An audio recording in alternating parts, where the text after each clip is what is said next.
넷플릭스 애니메이션 영화 K-팝 데몬 헌터스 즉 캐데헌이 글로벌 신드롬을 이어가는 가운데 소니픽처스가 데뷔 K-팝 데몬 헌터스 스토리라는 제목의 단편 애니메이션 영화를 4분기 중 공개할 전망입니다. 소니픽처스는 지난 2023년부터 새로운 멘토 프로그램인 LENS에 따라 캐데헌 세계관을 배경으로 한 단편 영화 제작을 준비해왔습니다. 미국 캘리포니아 금융교육 서비스 기업인 월드 시스템 빌더 WSB 임직원 3천여 명이 포상관광으로 서울을 방문해 10일간 캐데헌 명소, 남산타워, 국립중앙박물관 등을 체험하는 한편 여의도 한강공원에서 전통예술과 K-팝 공연이 어우러진 팀빌딩 프로그램 WSB K-데이를 진행했습니다. 스웨덴 다큐멘터리 K-팝 패밀리엔에서 이제는 쉽게 마법을 부린다는 영상이 공개됐는데 일할 때는 열정적인 모습, 쉬는 시간에는 편안한 분위기 등이 큰 관심을 받고 있습니다. 자세한 이야기 시작해볼까요? 디스커싱 필름 SNS에 새로운 단편 영화 K-팝 데몬 헌터스가 등급을 받아 개봉 준비가 된 것으로 알려졌습니다. 라는 글이 올라왔습니다. 17일 미국 영화협회 MPA 홈페이지의 분류 및 등급 관리에는 새로운 단편 영화 데뷔 K-팝 데몬 헌터스 스토리가 개봉 대기 목록에 올라와 있었습니다. 제작은 소니픽처스 엔터테인먼트입니다. 그리고 영화 등급은 PG입니다. 미국에서 PG 등급은 페어렌털 가이던스 서제스티드의 약자로 만 10세 미만의 어린이에게 권장되는 특별한 관리 또는 부모의 조언이 필요한 콘텐츠를 의미합니다. 단편 영화는 데뷔 K-팝 데몬 헌터스 스토리 제목에서 암시하듯 캐데헌 멤버들의 데뷔 스토리일 가능성이 높아 보입니다. 매기강 감독은 그간 멤버들의 데뷔에 대해 자세한 언급을 피한 바 있습니다. 소니픽처스는 이미 상당 기간 준비한 바 있는 숏필름을 이번에 공개하는 것으로 예상됩니다. 소니픽처스는 올해 9월 캐데헌 숏필름이 예정돼 있었다는 것입니다. 원래 소니픽처스는 LENS 프로그램을 활용하고 있는데 자사 IP를 활용해서 신인들에게 숏필름 만드는 걸 지원했습니다. 소니의 새로운 멘토 프로그램인 LENS는 2022년부터 내부적으로 시작된 프로젝트로 잠재력 있는 후보자들에게 다양한 경험과 폭넓은 기회를 제공하기 위해 시작됐습니다. 예를 들어 2023년에는 첫 번째 LENS 프로그램으로 스파이더맨에 대한 숏필름 더 스파이더 위딘 스파이더버스 스토리를 만든 바 있습니다. LENS 프로그램에 따라 기존 스튜디오 내부와 외부에서 각각 4명의 후보자가 선발되어 감독, 작가, 시각효과 슈퍼바이저, 애니메이션 슈퍼바이저와 같은 창의적인 리더십 직책을 맡아 진행했습니다. 이들은 프로그램의 제작자이자 프로듀서인 미셀 라이모 쿠야테와 데이비드 슐렌버그의 지도를 받으며 함께 단편 애니메이션 영화를 제작했습니다.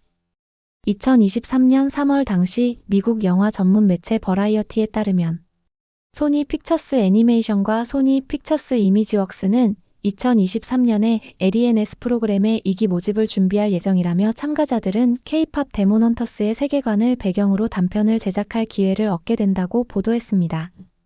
이미 2년 전에 K-팝 데몬 헌터스 제목이 공개되었는데 이 영화가 2025년 글로벌 신드롬을 일으킬지 아무도 몰랐던 것입니다. 캐데헌도 소니픽처스 LENS 프로그램이 예정이 되어 있었고 실제 과거 위키피디아에서는 9월 발표 이야기가 있었습니다. 그런데 최근 위키피디아에서는 9월 캐데헌 소식이 삭제되면서 안 하는가 이야기도 나왔습니다. 그러던 중 MPA에서 갑자기 등급 심사가 올라온 것입니다. 더욱이 애니메이티드 숏 프로젝트입니다. 쉽게 말해 애니메이션 단편 영화라는 이야기입니다. 아직 단편 영화의 정확한 공개일은 알려지지 않았습니다.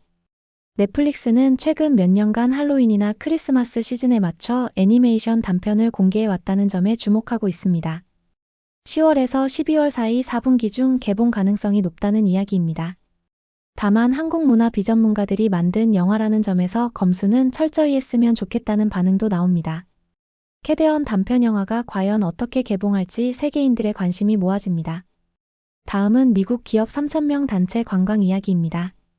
K-팝 데몬 헌터스로 전 세계인을 사로잡은 서울이 글로벌 기업 임직원 포상관광지로 새롭게 주목받고 있습니다. 서울시와 서울관광재단에 따르면 지난 13일 미국 캘리포니아 금융교육 서비스 기업인 월드 시스템 빌더 WSB 임직원 3천여 명이 포상관광으로 서울을 찾았습니다. 특히 WSB는 2016년 300명 규모로 서울을 찾은 이래 9년 만에 규모를 10배로 키워 재방문했습니다. 코로나 이후 서울을 방문한 최대 규모의 단체 포상 관광으로 이들은 2개 그룹으로 5박 6일씩 방문해 오는 23일까지 10일간 행사를 진행할 계획입니다. 캐대헌 신드롬에 따라 서울의 도시 위상이 한층 더 높아졌다는 분석이 나옵니다. WSB 임직원은 여의도 한강공원에서 전통예술과 K-팝 공연이 어우러진 팀빌딩 프로그램 WSB K-데이에 참여했습니다. 서울체험부스에서 서울관광정보와 서울 굿즈도 함께 접했습니다. 캐대헌 열풍과 함께 주목받고 있는 국립중앙박물관, N서울타워 등도 방문했다고 합니다. 서울시는 WSB 임직원 포상관광으로 약 78억 원 이상의 소비효과가 발생할 것으로 예상했습니다. 한국관광공사에 따르면 포상 관광객의 1인당 지출액은 일반 외래 관광객보다 약 1.49배 높습니다. 한편 필리핀 제약회사의 500명 규모 포상관광 등을 비롯 해외 각국 주요 기업에서도 하반기 중으로 서울 단체 관광을 계획하고 있다고 합니다. 다음은 이제 이야기입니다.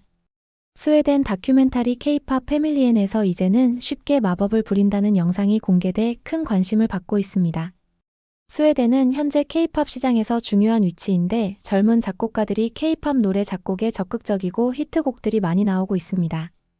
모자를 쓴 이제는 영상에서 여러 작곡가들과 공동 작업하는 모습 등이 등장하고 있습니다. 이제는 일할 때는 매우 적극적이고 진지하게 임하는 모습이 드러나 보였습니다. 반면 이제는 쉬는 시간에는 환하게 웃으며 사람들과 편안하게 어울리는 모습이 보기 좋다는 반응이 나옵니다. 지금까지 공개되지 않은 이제의 희귀 영상이라는 점에서 대중들의 눈길을 끌고 있습니다. 다음은 소소한 이야기들입니다. 삼성 리움 미술관은 까치호랑이 호작 상설전을 시작했습니다. 무료로 관람 가능하며 전시는 오는 11월 30일까지 이어집니다. 리움 미술관은 수장고에서 까치와 호랑이를 그린 민화 호작도를 꺼내 까치 호랑이 전을 마련한 것입니다. 관람객들은 무료로 대여해주는 이어폰을 끼고 주의 깊게 호작도를 감상할 수 있습니다. 전시된 호작도는 모두 7점으로 전해지는 최초의 호작도인 1592년작 호작도가 공개됐습니다. 그리고 김홍도의 호작도 송암행호도도 볼 수 있습니다. 이 밖에도 19세기 호작도, 피카소 호작도 등도 관람할 수 있는데 1988년 서울올림픽 마스코트인 호돌이의 모티브가 된 대표적인 민화 호작도입니다. 리움 스토어에서는 이번 전시와 연계해 호작도를 현대적으로 재해석한 굿즈도 선보입니다. 돈 봉투, 엽서, 와펜 키링, 담요와 일회용 카메라 등 실용성과 디자인을 모두 갖춘 아이템들로 일상 속에서도 전통의 미감을 경험할 수 있습니다. 캐대헌 열풍의 서울신라호텔이 한국문화체험 프로그램을 운영하기로 했습니다. 서울신라호텔은 K-팝 전문 교육기관인 월드 K-팝 센터와 함께 K-컬처 프로그램을 운영한다고 17일 밝혔습니다. 신라호텔은 세계적으로 인기를 얻고 있는 캐대헌에 등장하는 성곽길과 남산 인근에 자리 잡고 있습니다. 신라호텔은 이 장소들에 대한 외국인 투숙객의 문의가 늘어나자 K-컬처 체험 프로그램을 마련했습니다. 신라호텔 관계자는 이번 협력을 시작으로 방한 외국인 고객들이 현지 문화를 체험할 수 있는 수준 높은 K-컬처 프로그램을 지속적으로 선보일 계획이라고 말했습니다. 참고로 신라호텔은 이재용 삼성전자 회장의 여동생 이부진 사장이 이끌고 있습니다. 매기강 감독이 딸 루미와 함께 잠자다 깬 찌푸린 얼굴의 리액션 영상이 공개돼 관심을 끌고 있습니다. 매기강 감독과 루미는 소파에 누워있고 TV에는 캐대헌의 헌트릭스 멤버들이 목욕탕에서 눈시울을 적시는 장면이 나옵니다. 미국 ABC 방송의 댄스 경연 프로그램 댄싱 위드 더 스타즈 34시즌의 골든 노래에 맞춰 춤추는 모습이 공개돼 화제가 되고 있습니다. 남자와 여자가 골든 노래에 따라 절도 있게 댄스를 하는 모습이 잘 어울리고 너무 멋있다는 반응이 나옵니다. 플릭스 페트롤에 따르면 17일 기준 캐대헌과 캐대헌 싱어롱이 각각 2위와 3위를 차지했습니다. 캐대헌과 캐대헌 싱어롱이 2위와 3위를 나란히 차지한 것은 두 번째 사례입니다. 여러 가지 이야기들 어떤 생각이 드나요? 구독, 좋아요는 더 좋은 영상 제작에 큰 힘이 됩니다. 모두 좋은 하루 보내세요.